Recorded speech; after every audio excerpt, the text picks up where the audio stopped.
Hello दोस्तों, स्वागत है खबर नाव चैनल पर। दोस्तों, आई लव मोहम्मद को लेकर मुसलमानों में बहुत ही ज़ोरदार हंगामा हो रहा है। दोस्तों, पता नहीं ये क्या हो रहा है, कभी कुछ जानने के लिए बने रहें इस वीडियो में। आई लव मोहम्मद पर हो रहे बवाल को लेकर सपा सांसद इकरा हसन ने बीजेपी सरकार पर हमला बोलते हुए कहा कि जनता मिट्टी में मिला देगी। वहीं ब्रजभूषण ने आई लव मोहम्मद पर क्या कुछ कहा है, इस वीडियो में आपको हम बताएंगे। नमस्कार, 4 PM पर आप सभी का स्वागत है। दोस्तों, आज ऐसे मुद्दे पर बात करने जा रहे हैं जिसने पूरे देश का ध्यान अपनी ओर खींचा है। कानपुर से शुरू हुआ आई लव मोहम्मद विवाद अब धीरे धीरे कई शहरों तक फैल चुका है। बरेली में जब मुस्लिम समाज के लोग जुमे की नमाज के बाद सड़कों पर उतरे तो पुलिस ने उन पर लाठियां चलाई। कई लोगों पर FIR दर्ज हुई, कई लोग गिरफ्तार हुए। अब सवाल उठता है, जब फतेहपुर में मकबरे पर हमला हुआ था तब पुलिस खामोश क्यों रही? क्या कानून सभी के लिए बराबर नहीं है? क्या पुलिस की लाठी कुछ लोगों पर ही चलती है? इन्हीं सवालों के साथ आज हम बात करेंगे और आपको हम बताएंगे कि आई लव मोहम्मद पर ब्रजभूषण शरण सिंह और इकरा हसन ने क्या कुछ कहा है। उत्तर प्रदेश के साथ ही देश के कई राज्यों में आई लव मोहम्मद का विवाद काफी तूल पकड़ गया है। न सिर्फ उत्तर प्रदेश बल्कि उत्तराखंड, तेलंगाना, गुजरात, महाराष्ट्र सहित कई राज्यों में मुस्लिम समुदाय के लोगों ने आई लव मोहम्मद के पोस्टर लेकर सड़कों पर उतरकर जमकर प्रदर्शन किया। इसके बदले में I love Mahadev, I love Mahakal और बरेली में हुए बवाल के बाद I love Yogi, I love bulldozer के पोस्टर भी लगाए गए। बरेली में तो जुमे की नमाज के बाद मुस्लिम समुदाय के लोगों और पुलिस के बीच जबरदस्त झड़प हो गई। आरोप है कि प्रदर्शनकारियों ने पुलिस पर पथराव कर दिया और इसके जवाब में पुलिस को लाठीचार्ज करना पड़ा। कई लोगों पर FIR हुई, कई लोग गिरफ्तार भी हुए।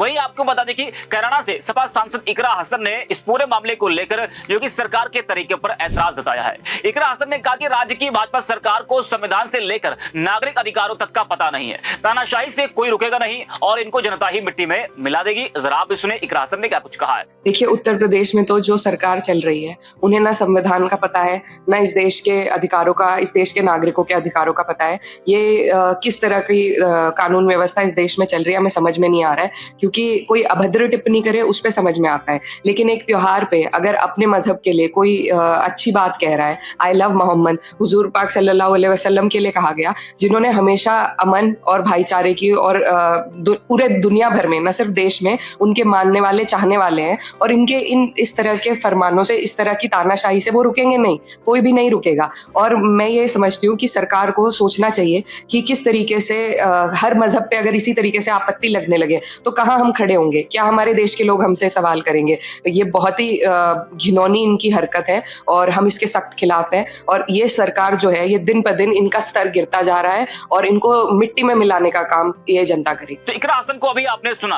अब आपको बता दें कि भाजपा के पूर्व सांसद ब्रजभूषण शरण सिंह ने क्या कुछ कहा है। ब्रजभूषण ने कहा कि आई लव मोहम्मद से किसी को कोई दिक्कत नहीं है, क्योंकि हम सनातन को मानने वाले लोग कृष्ण को भी प्यार करते हैं, राधा को भी प्यार करते हैं, गुरु ग्रंथ को भी प्यार करते हैं, राम को प्यार करते हैं। लेकिन आई लव मोहम्मद के बहाने अगर देश में सद्भाव बिगाड़ने का काम होता है, किसी दूसरे संप्रदाय को नीचा दिखाने का काम होता है, तो वहीं पर तकलीफ होती है। आप मोहम्मद साहब से प्यार करिए, किसी को कोई दिक्कत नहीं है, लेकिन इसके पीछे मंशा क्या है? और अगर मंशा है कि सांप्रदायिक माहौल बिगाड़ेंगे, किसी को नीचा दिखाएंगे, तो बीजेपी की सरकार में ही चलने वाला नहीं है। जरा आप भी सुने ब्रजभूषण को। तो आई लव मोहम्मद से किसी को कोई दिक्कत नहीं है और ना होनी चाहिए, लेकिन आई लव मोहम्मद के बहाने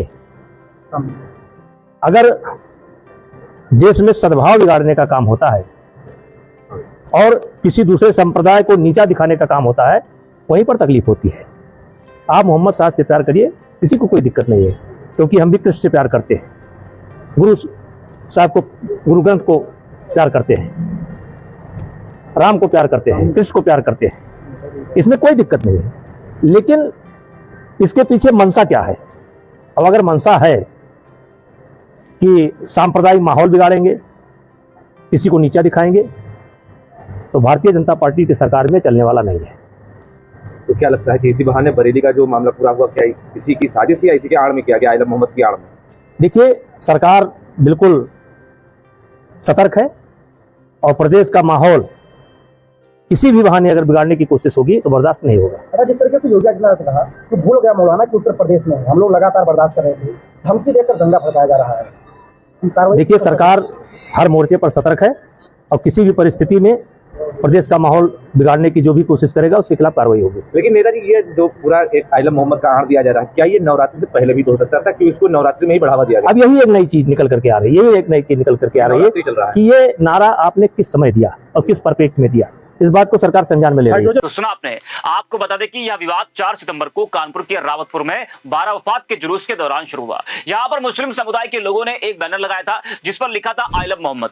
हिंदू संगठनों ने इसका पुरजोर विरोध किया और कहा कि 12 वफात के जुलूस में यह नई परंपरा शुरू की जा रही है। पुलिस ने मामले में तुरंत एक्शन लिया और कहा कि सरकारी नियमों के मुताबिक धार्मिक जुलूस में किसी भी तरह के नए रीति रिवाज को शामिल नहीं किया जा सकता है। इस दौरान हिंदू और मुस्लिम समुदाय के लोगों ने एक दूसरे पर पोस्टर फाड़ने का आरोप लगाया, जिसे लेकर विवाद बढ़ गया। AIMIM अध्यक्ष असदुद्दीन ओवैसी ने इस पूरे मामले को लेकर कहा कि आई लव मोहम्मद कहना कोई अपराध नहीं है। वहीं और भी कई नेताओं ने कहा कि यह अभिव्यक्ति की आजादी का मुद्दा है। मामले ने तुल तब और पकड़ा जब बरेली में जुमे की नमाज के बाद मुस्लिम समाज ने प्रदर्शन किया और पुलिस ने लाठी बरसाई। कई लोगों ने कहा